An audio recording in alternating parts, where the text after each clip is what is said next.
Il y a eu un choix délibéré et conscient de lancer la guerre quand nous pouvions encore négocier la paix. Déclaration du chef de l'État français Emmanuel Macron, qui s'est entretenu rapidement avec le président russe Vladimir Poutine. Il lui a demandé de mettre fin au combat, mais il laisse ouvert le chemin du dialogue avec Moscou. On retrouve Alix Le Bourdon, notre correspondante à Bruxelles. Quelle est l'efficacité des sanctions à court terme et à moyen terme ? Eh bien écoutez, d'après les Européens, ce deuxième train de sanctions va avoir un effet sévère et massif. Alors il est vrai que ces sanctions vont toucher plusieurs secteurs, l'énergie, le transport et la banque. Et puis l'Union européenne veut également restreindre l'accès de la Russie à certaines technologies de pointe, comme certains composants électroniques et certaines technologies de raffinage. Alors ce deuxième train de sanctions, il vient donc s'ajouter à un premier train de sanctions qui a été pris mercredi, des mesures qui visent des entreprises et des personnalités impliquées dans l'escalade militaire, comme les parlementaires de la Douma. Alors hier, les chefs d'État et de gouvernement ont également parlé des prochaines étapes, c'est-à-dire un troisième train de sanctions qui pourrait justement inclure des mesures que les Européens n'ont pas encore prises, comme l'exclusion de la Russie du système bancaire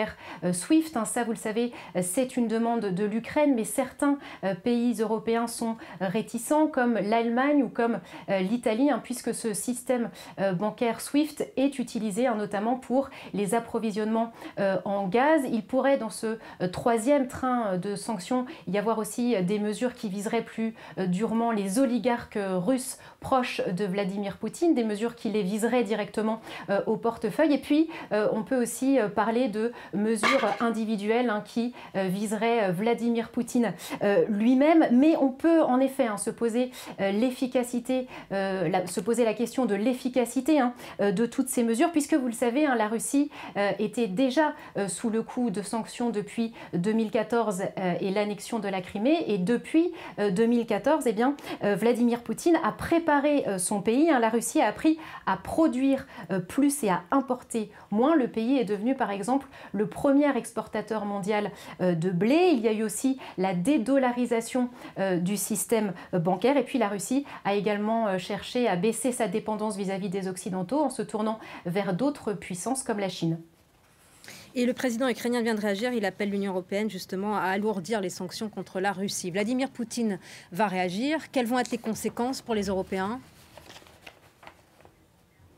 Eh bien, la Russie, c'est d'abord, vous le savez, une relation commerciale importante pour les Européens, puisque Moscou représente le 5e marché d'exportation pour l'Union européenne, et c'est aussi le 3e plus gros fournisseur du continent, après les États-Unis et la Chine. Une relation commerciale qui compte pour les Européens, mais qui compte plus pour la Russie, d'après ce que déclarait fin janvier Ursula von der Leyen, la présidente de la Commission européenne, qui rappelait que l'Union européenne, est le premier investisseur en Russie. Mais en effet, ces sanctions pourraient se retourner contre les Européens. Vladimir Poutine pourrait décider de mettre un terme, par exemple, aux exportations de blé, ce qui n'aurait pas d'effet immédiat sur la consommation, mais ce qui pourrait provoquer une hausse des prix sur le marché en Europe. Et puis il y a évidemment, on le sait, la question du gaz. Moscou est à l'origine de plus de 40% des importations européennes, et la crainte, évidemment, c'est que des mesures de rétorsion russes ne se fassent ressentir sur la facture